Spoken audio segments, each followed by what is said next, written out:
What does Sharks and Minnows hide off camera from the player? Sharks and Minnows is an exploration-based survival horror game where the player is trapped within a haunted swim center and must complete 10 laps to escape.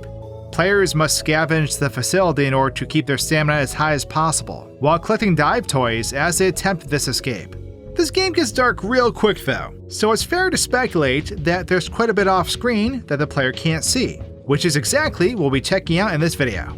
Such as taking a closer look at these horrific sea creatures, or perhaps checking out this mysterious deep-sea diver. We'll also see how this level evolves as we're not looking. So we've got a bit to cover. Let's dive right into this pool as we endure this alternative look at Sharks and Minnows. Starting the game in the main menu drops us into the pool, as we're immediately able to take control of our character. It's a glamorous pool, as you can see, but we'll want to get out and grab a drink from a water fountain. We get a participation trophy achievement for taking a sip, and this will follow with us needing to exit through the locker room. Making my way through the men's locker room, we eventually find the exit in the back, which leads us right back to the pool, which, as you can see, now has a large hammerhead shark swimming in it. Glorious! This is where the laps begin, as we need to complete our first lap now. This first one isn't too bad, seeing as we can easily keep away from this shark. However, having to come back for our second lap, the player is introduced to the dive toys, which we can see being dropped into the pool. Ignoring them and completing another lap, you'll see that the pool continues to change with every lap we do. Don't do what I did with not collecting the toys though, as they are highly useful, seeing as we can use them to purchase items from these vending machines that we'll come across. During my third and fourth lap, I managed to only grab a couple, along with the pool acquiring some new friends, that being some electric eels. It's the completion of the fourth lap where we'll see that the pool becomes empty though, as we're now tasked with turning the woman's room valve, which leads us to the woman's locker room. Let's stop here though and take a closer look at everything we just played through. After brightening up this area, if we go down under the pool, we'll see the seafloor just underneath it. This is a seafloor we partially saw during the fourth lap. However, going up above reveals, well, pretty much every creature we'll end up encountering during our lovely swims. Of course, we can see our hammerhead friend up here, but along with him are a couple of electric eels, and quite a few of these anglerfish, whom we've yet to encounter. There's also this guy, who I believe is referred to as a goblin shark. Not 100% sure, but yeah, as you can see, they're all floating up here above the pool as we play. Going into the locker room, we can see when the player goes to leave through the back exit that the path we take actually leads nowhere, and back into a portion of the locker room. Watching the player take this path while being out of bounds shows that the area unloads as the player is teleported. This transition works well given we're being teleported, and it's pretty hard to tell through normal gameplay, but we're ultimately brought back towards the pool area. We're able to see the hammerhead shark being positioned into the pool as this transition takes place too.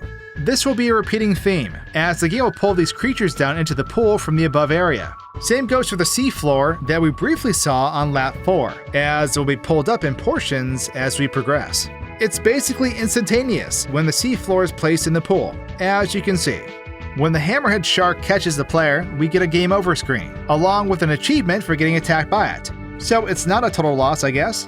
While on the game over screen though, we can see that everything in the game essentially freezes, as it waits for the player to continue on. Shrinking down in size, I attempted to see if I could make myself uneatable. Of course, I found out very quickly that, well, it doesn't work.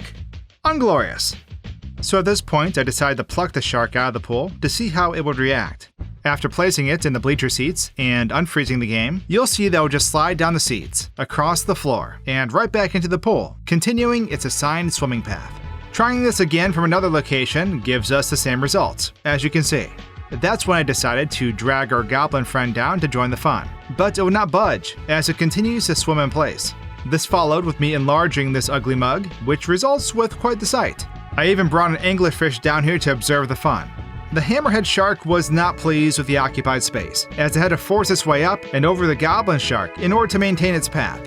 It was interesting to see that the hammerhead could swim through the anglerfish though, but not the goblin shark. That changed very quickly once enlarging the hammerhead as it pushed the angler out of the way. It doesn't work with the goblin though, resulting with the hammerhead struggling in this corner of the pool, as a portion of his body hangs outside the map. Obviously, the goal here is not to die, but also to collect these darn dive toys, which can prove to be irritating. We're gonna want to get as many as we can so we can go shopping, ladies, at the local vendors. The water disappears in a similar manner, like everything else that ends up in this pool, but if the player tries jumping in, you'll see that you'll go splat, making us load into our last checkpoint. It sort of surprised me, given it's not a big drop, but unfortunately, we were born with glass bones. Going into the women's locker room, we'll see that there's an apparent leak. We need to make our way to the back of this area, all while avoiding this very fast and aggressive stingray that has joined the fun.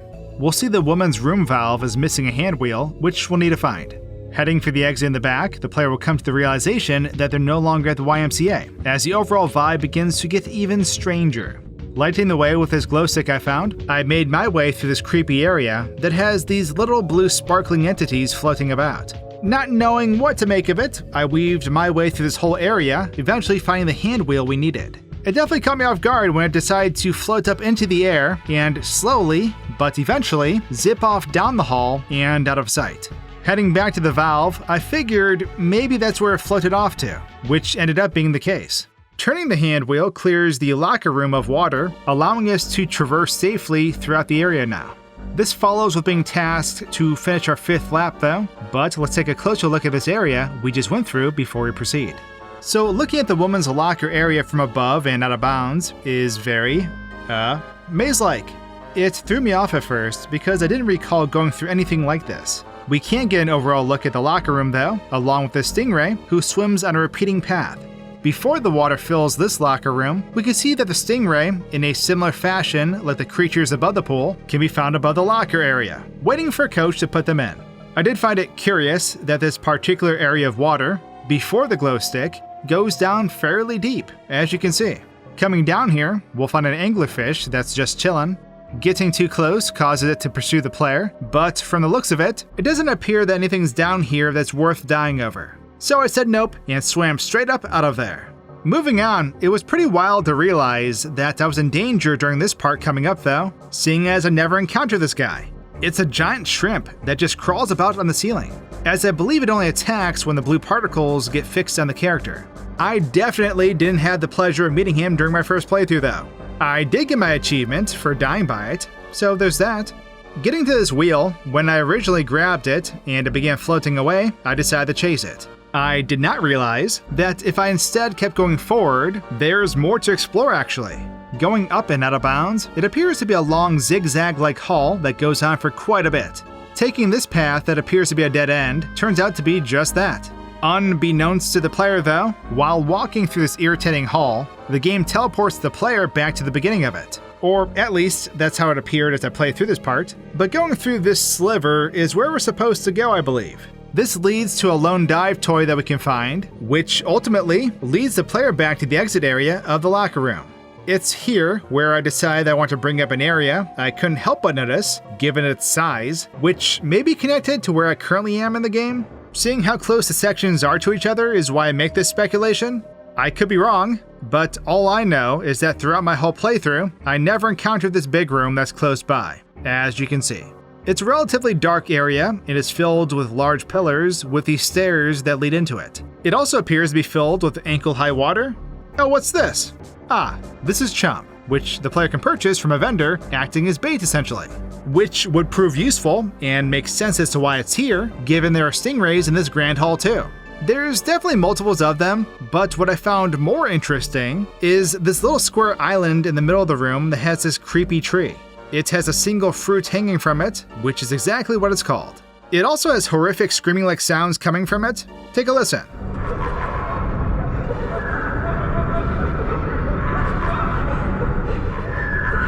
Sounds like Island Paradise, am I right? Like I said before though, I'm not sure what the players are supposed to do here, as I was unable to access it through normal gameplay. But I'd love to get an explanation in the comments from someone that may have encountered this. There's also a dive toy within the tree itself, but we just got the hand wheel, so let's carry on as we normally would. Coming back out from the locker room, we're tasked with finishing our 5th lap. With the sea essentially taking over the pool, it's getting more difficult to obtain these dive toys, as you can see. I threw my glow stick in the pool thinking it would help with visibility, but it does not help us one bit. Completing lap 6 results with the power going out though, as our visibility is little to none. In response, we now need to flip the men's room breaker, as instructed. Luckily, it's not filled with water like the woman's locker room was, but there is a creepy hole within one of these showers. We can see how this hole is up above the map, waiting to be utilized for this particular point in the game too. Dropping in, we'll water slide down deeper into this facility. We'll want to jump across while avoiding the water here, as this body of water appears to be infested with something. And that something is piranhas. Glorious! There is a little room back there with a dive toy though, which would be crucial to obtain, given we need 52 of them for the apple juice. Pushing on leads to this trippy area though, where we basically have to follow the glowing particles that are landing on the surface of this invisible path. It's pretty cool looking overall. It's also interesting to observe with our view brightened up, as we're able to see the entire area more easily. In order to progress from here though, we'll need to solve 2 puzzles. I did this one first, as we'll need to make sure that all the pipes that we see here are correctly connected before turning the wheel. Failing to do this, we'll be dealing with, well, more piranhas. Aren't they just cute? There's also a dive toy stashed right here as well. Completing this puzzle though, if we go back, we'll find that this area is filled with water now, but the path is still blocked. We basically fed water over here when completing the pipe puzzle, as you can see similar looking pipes along this wall here suggesting that. Going to the next puzzle, you'll want to cross over these canals of water as we approach this odd mechanism, where we're tasked with pulling out all these pins. It is time sensitive, as a stingray will be making its way towards the player during this. It's basically a long spiraling path that the stingray must take to get to us, giving the player roughly a minute before it reaches their location. It nearly got me during this particular instance, but I got lucky with my hops. When the stingray fails to get the player, we can see how it'll take this path behind the walls, where it will eventually come to a stop as it waits for the player to step into the water. However, once completing this and going back, we'll see the path that was blocked off is open now. This is where we'll find the fuse we need for the power, as it too floats and zips away from us, just like the wheel did from before. What did my brothers smoke? We now have to venture through a maze of tunnels, which can get confusing pretty quickly. Not to mention there's anglerfish hiding all about. As you can see, my first attempt became futile fairly quickly.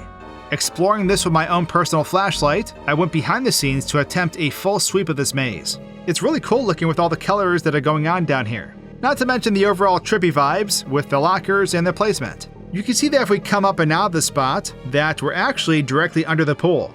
We can also see the layout of these tunnels, which I thought was pretty cool looking from this perspective. There's a path right at the beginning of all of this that we can take, and honestly it appears as if it wasn't finished, given the textureless, plain walls surrounding us. However, it does lead to a stash of candy bars, bait, a dive toy, and a glow stick that doesn't glow. Not to mention, there's a giant anglerfish resting here as well. Taking the correct path involves going through this bigger, empty room, as the way forward isn't so dark anymore. This follows with us emerging from the water, as we'll now be walking around in circles, as it appears we're stuck in a loop, but eventually it will lead to the locker room. We can see how it's all laid out from this perspective though, as we were technically trapped momentarily while inside this loop. We'll then end up having to go down this Mario 64 slide to proceed, which, as you'd guess, has a family of anglerfish waiting down below, hoping the player makes a fatal mistake on the slide. So it's best to stay on the slide at all costs. At this point though, my curiosity piqued when I found this fella just hanging out in one of the bathroom stalls within the locker room. It's a person that's wearing a full deep sea diving suit. It was highly frustrating, as I was unable to interact with it as a player. However, I was still able to check this guy out more closely with a camera. We can actually see that there's in fact a person in this suit. Who is this? I have more questions than answers with this discovery. Sadly, I never figured out if the player would be able to interact with this individual, which led me to moving on. So now that we got the fuse we needed, we'll see that we're now able to flip the power back on. Coming back to the pool area, the player must attempt their 7th flap. This follows with the 8th flap, as you'd guess, which is relatively similar, minus the placement of the dive toys, of course. As you can see though, the pool is filled with all sorts of sea life now, making the collection of these toys rather challenging. Unless you're modding the game. The 9th and final lap, however, does take an unexpected turn. Before going over that though, if we come up here above the pool area, we can find a bundle of these dive toys that are here, which appear to be clipping through one another. It turns out that this is actually an infinite supply of dive toys, as you can see how I continuously collect them. Glorious! Being much easier than collecting them normally, we're now able to see what this mysterious apple juice does. Little did I know though, that once I purchased it, it doesn't do anything. Unglorious! There may have been updates between the time of recording this and now, but it looks like nothing happens when purchasing this. I imagine it's something that may get updated in the future, where it will in fact do something once purchasing it. I'm just not sure though. Perhaps one of you watching has the answer, so please do share in the comments if so. At any rate, let's get back to the lap we're on. The pool up here is bigger at this point, and once we start swimming, right around the halfway point, it will begin to get dark. Above water, you can see it's foggy now too. As we reach the end, you'll see that we're no longer in Kansas, as we're now in the middle of a large body of water. Coming back and making the swim once again, but with a clearer view, we'll see that nothing actually changes until we reach the end of the pool, as we're teleported to this location. Here, we're basically stranded, as we need to make this final swim across this giant body of water, where a bright doorway can be seen. There's eels in here, but the more concerning creature in here is the Megalodon, which just gave me an achievement as it destroyed me. As you probably already guessed though, reaching the end results with the conclusion of the game. Observing this from another perspective, we can see that this is a big boy shark, as it menacingly swims about. Looking underwater also reveals that it's just these eels and Megalodon that are in this, well, it's basically a giant dome that we're in, creating the illusion that we're out in the middle of the ocean. Coming up to the ceiling, we can see how the moon is flat up here too. If you have a glow stick during this part though, you can use it to temporarily make the shark flee away. Watching this take place is curious though, as the platform we are on lowers with the shark essentially warping away and disappearing. It came right back during this instance though and nearly got me. Needless to say, being stationary in the water is absolutely not recommended. Gee, who would have thought? I pulled the Megalodon out of the water at this point to test some fish physics. A very prestigious subject, mind you. It does not appear to be pleased with this position I placed it in, but we can see how it will gracefully fall back into the water. I then tried this from a much greater height, which was entertaining to see as this giant nails the dive pretty well. Then I thought, well, what if this thing doesn't have water to land into?